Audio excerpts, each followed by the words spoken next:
নমস্কাৰ, এই মুহূৰ্তত লৈ আহিছো প্ৰথমটো ডাঙৰ খবৰ। উচ্ছেদৰ মাজতে ৰাজ্যত হিন্দু পৰিচয়েৰে অসমত সোমাইছে জাকে জাকে মিয়া। উচ্ছেদৰ মাজতে ৰাজ্যত হিন্দু পৰিচয়েৰে অসমত সোমাইছে জাকে জাকে মিয়া। উচ্ছেদৰ মাজতে ৰাজ্যত হাহাকাৰ পৰিস্থিতিৰ সৃষ্টি হৈছে। হিন্দুৰ পৰিচয় লৈ সোমাইছে অসমত জাকে জাকে মিয়া। হিন্দুৰ পৰিচয় সোমাইছে এইসকল মিয়া লোকক কোনে আনিছে অসমলৈ? মিয়া দলৰ ভয়ংকৰ স্বীকাৰোক্তি কোনে বনাই দিয়ে? ভুৱা আধাৰ কাৰ্ড, শিৰত সেন্দুৰ লৈ হিন্দুৰ পৰিচয় দি আহিছে জাকে জাকে মিয়া। হিন্দুৰ পৰিচয়েৰে মধ্য অসমত প্ৰৱেশ কৰিছে মিয়া দলে। মুছলমান মহিলাই শিৰত সেন্দুৰ লৈ নিজকে দিয়ে হিন্দুৰ পৰিচয়। হিন্দু বুলি চিনাকি দিয়া মহিলাই নাজানে নিজৰ পৰিচয়। অসমীয়া নাম লৈ উপাধি পৰ্যন্ত ক'ব পৰা নাই সন্দেহযুক্ত মহিলাগৰাকীয়ে। ঘটনাক কেন্দ্ৰ কৰি নিশা কলিয়াবৰত উত্তপ্ত পৰিস্থিতিৰ সৃষ্টি হয়। সোধ-পোছ কৰাত হিন্দুৰ পৰিচয় দিয়া মহিলাই স্বীকাৰ কৰে মুছলমান হোৱাৰ কথা। আটাইকে আৰক্ষীক গতাই বীৰলাচিত সেনাই। নিষিদ্ধ মাংসৰ বিৰুদ্ধে মুছলমানে ল'লে বৃহৎ সিদ্ধান্ত। মুখ্যমন্ত্ৰীৰ আহ্বানত শ শ মুছলমানে বৰ্জন কৰিলে নিষিদ্ধ মাংস। নিষিদ্ধ মাংসৰ বিৰুদ্ধে মুছলমানৰ সমাজৰ বৃহৎ সিদ্ধান্ত। গোৱালপাৰাৰ বৃহত্তৰ অঞ্চলত আজিৰে পৰা বন্ধ কৰিলে নিষিদ্ধ মাংস। 5খনকৈ গাঁৱৰ ৰাইজে সভা পাতি বন্ধ কৰিলে নিষিদ্ধ মাংস ভক্ষণ। মুখ্যমন্ত্ৰীৰ আহ্বানৰ প্ৰতি সঁহাৰি জনাই এই সিদ্ধান্ত। চৰ অঞ্চলতো বন্ধ হ'ল নিষিদ্ধ মাংস। শ্যামবাৰী, মাৰকুলা, নলংগা, ৰৌমাৰী, খৰমুজীয়া আৰু ৰামহৰি খানখোৱা গাঁও পঞ্চায়তৰ সভাত এই সিদ্ধান্ত লয়। মুছলমান অধ্যুষিত বৃহৎ অঞ্চলটোত আজিৰে পৰা কোনো লোকে হোটেল, বজাৰ বা মুক্ত এলেকাত নিষিদ্ধ মাংসৰ ব্যৱসায়, সৰবৰাহ, ভক্ষণ কৰিব নোৱাৰিব। যুৱতীৰ প্ৰেমত পৰি বেনাৰসৰ পৰা শিৱসাগৰ পালেহি বৃদ্ধ মহেশ গুপ্তা। ভাড়াঘৰত ঘটিল লটিঘটি। যুৱতীৰ প্ৰেমত পৰি বেনাৰসৰ পৰা শিৱসাগৰ পালেহি বৃদ্ধ মহেশ গুপ্তা। ভাড়াঘৰত ঘটিল লটিঘটি। যুৱতীৰ প্ৰেমত পৰি এই বৃদ্ধাগৰাকী আহি পাইছে বেনাৰসৰ পৰা শিৱসাগৰ। তেখেতৰ নাম মহেশ গুপ্তা।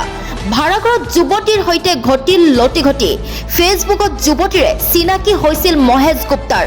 সামাজিক মাধ্যম যোগে যুৱতীৰ প্ৰেমত হাবুডুবু খাই বৃদ্ধৰ লটিঘটি। প্ৰেমিক ৰূপী যুৱতীক বিয়া পতাৰ উদ্দেশ্যেৰে অসমত উপস্থিত হৈছিল মহেশ গুপ্তা। বেনাৰসৰ পৰা আহি শিৱসাগৰৰ ভাড়াঘৰত যুৱতীগৰাকীৰ লগত আছিল বৃদ্ধাগৰাকী। নিশা ভাড়াঘৰত হুলস্থুলীয়া পৰিৱেশৰ সৃষ্টি কৰাত ওলাই আহিল ৰাইজ। সম্প্ৰতি 60 বছৰীয়া বৃদ্ধ মহেশ গুপ্তা এতিয়া ৰঙাঘৰৰ আলহী। সৈয়দা হামিদৰ বিৰুদ্ধে ৰাজ্যত দাখিল এজাহাৰ। যিকোনো মুহূৰ্তত হ'ব পাৰে গ্ৰেপ্তাৰ। যিকোনো মুহূৰ্তত গ্ৰেপ্তাৰ হ'ব পাৰে সৈয়দা হামিদ। সৈয়দা হামিদৰ বিৰুদ্ধে ৰাজ্যত দাখিল হ'ল এজাহাৰ। মঙলদৈ থানাত সৈয়দা হামিদৰ বিৰুদ্ধে এজাহাৰ দাখিল। মঙলদৈ মহাবিদ্যালয়ৰ অধ্যাপিকা ৰূপাৰাণী ভূঞাই দাখিল কৰিছে এজাহাৰ। অবৈধ বেদখলকাৰীক অসম চৰকাৰে কৰা উচ্ছেদক ইছলামিক ৰহণখনৰ অভিযোগ হামিদাৰ বিৰুদ্ধে। ভাৰত চৰকাৰে সৈয়দা হামিদাক দিয়া পদ্মশ্ৰী সন্মানক ঘূৰাই দিয়াটো বিচাৰে অধ্যাপিকাগৰাকীয়ে। যিকোনো মুহূৰ্তত গ্ৰেপ্তাৰ হ'ব পাৰে সৈয়দা হামিদ। কৃত্ৰিম বানৰ মাজতে মহানগৰীত ভয়ংকৰ ঘটনা। বানত উটি গ'ল যুৱক। কৃত্ৰিম বানৰ মাজতে মহানগৰীত ভয়ংকৰ ঘটনা। কৃত্ৰিম বানত উটি গ'ল যুৱক। যোৰাবাটৰ 15 মাইলত সংঘটিত হৈছে এই ঘটনা। বৰ্তমানলৈ উদ্ধাৰ হোৱা নাই যুৱকজন। কৃত্ৰিম বানৰ মাজতে মহানগৰীত ভয়ংকৰ ঘটনাৰ সৃষ্টি হৈছে। কৃত্ৰিম বানত উটি গ'ল যুৱকজন। যোৰাবাটৰ 15 মাইলত সংঘটিত হৈছে এই ঘটনা। বৰ্তমানলৈ উদ্ধাৰ হোৱা নাই যুৱকজন। মাত্ৰ 30 দিনৰ বাবে গ্ৰেপ্তাৰ হ'লে চকী হেৰুৱাব লাগিব প্ৰধানমন্ত্ৰী, মুখ্যমন্ত্ৰী বা আন মন্ত্ৰীসকলে। দেশত শীঘ্ৰেই আহিব নতুন আইন। লোকসভাত গৃহমন্ত্ৰী অমিত শ্বাহে উত্থাপন কৰিলে বিধেয়ক। কংগ্ৰেছে বিৰোধিতা কৰিছে এই বিধেয়কৰ। দেশত শীঘ্ৰেই আহিব নতুন আইন। অপৰাধ কৰিলে চকী হেৰুৱাব লাগিব প্ৰধানমন্ত্ৰী, মুখ্যমন্ত্ৰী বা আন মন্ত্ৰীসকলে। লোকসভাত গৃহমন্ত্ৰী অমিত শ্বাহে উত্থাপন কৰিলে বিধেয়ক। 5 বছৰ বা তাতোতকৈ অধিক কাৰাবন্দী হ'বলগীয়া অপৰাধৰ বাবে প্ৰযোজ্য হ'ব এই নিয়ম। বৰ্তমান সময়ত জেলত থাকিলেও এনে পদ ধৰি ৰাখিব পাৰিছিল মন্ত্ৰীসকলে।